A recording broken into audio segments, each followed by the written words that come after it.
Ito kaduelo. Jong versus Arabelle. Let the clash begin. Ako natatakot kay Arabelle. Diyos ko, siyempre.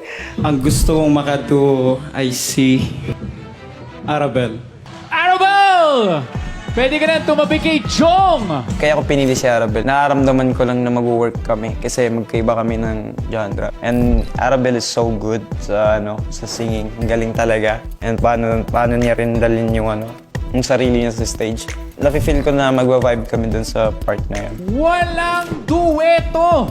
Diretsong duelo! Hindi ko naman ini-expect na kami maglalaban, diba? Aray ko, wala na. Ano na to? Puksaan na to, malala.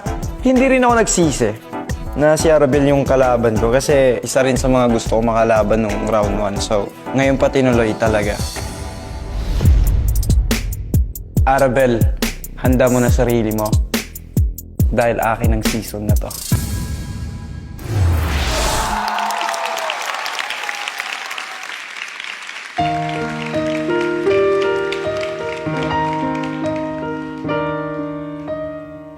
Parang kailan lang ang mga pangarap ko'y kahirap abutin.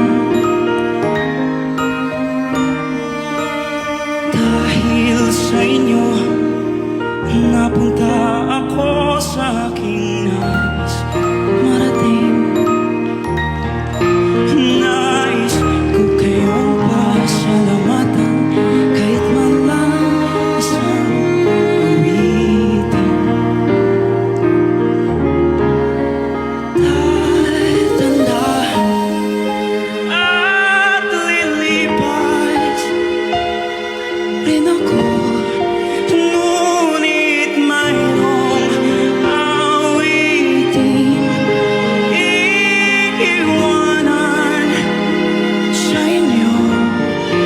Alaala, dahil minsan tayo'y nagkasama.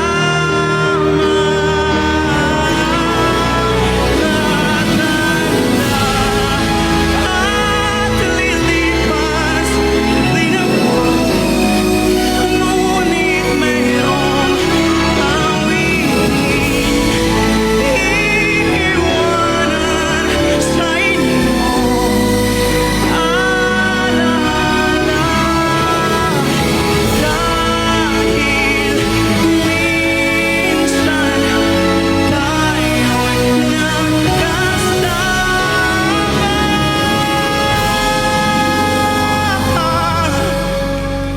Dahil minsan tayo'y magkasama.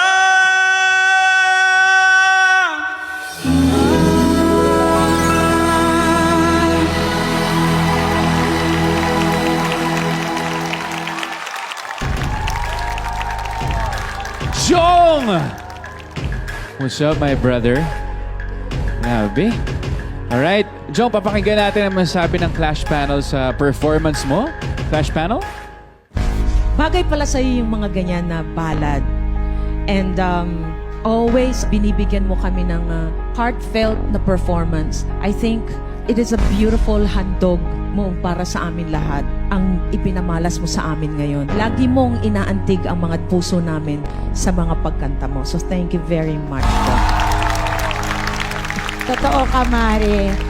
Pag si Jong talaga yung kumakanta, parati talagang, ewan ko ba, yung puso ko talagang may kalungkutan na lumalabas. Kala ko nga ang kakantahin niya yung kay Elvis Presley na Ain't Nothing But a Hand Dog. Pero yung pala kay Florante. Pero kaya medyo hindi muna ako nalungkot. Pero ngayon, ang masasabi ko lang, natutuwa pa rin ako at ang galing-galing mo pa rin, Jong. Talagang, oo. Ain't Nothing But a Hand Dog. By Elvis Presley. Matutuwa sa'yo si Elvis tsaka si Florante at the same time. Maraming salamat sa awitin mong yan. Jong, it was very heartfelt. Na-feel namin na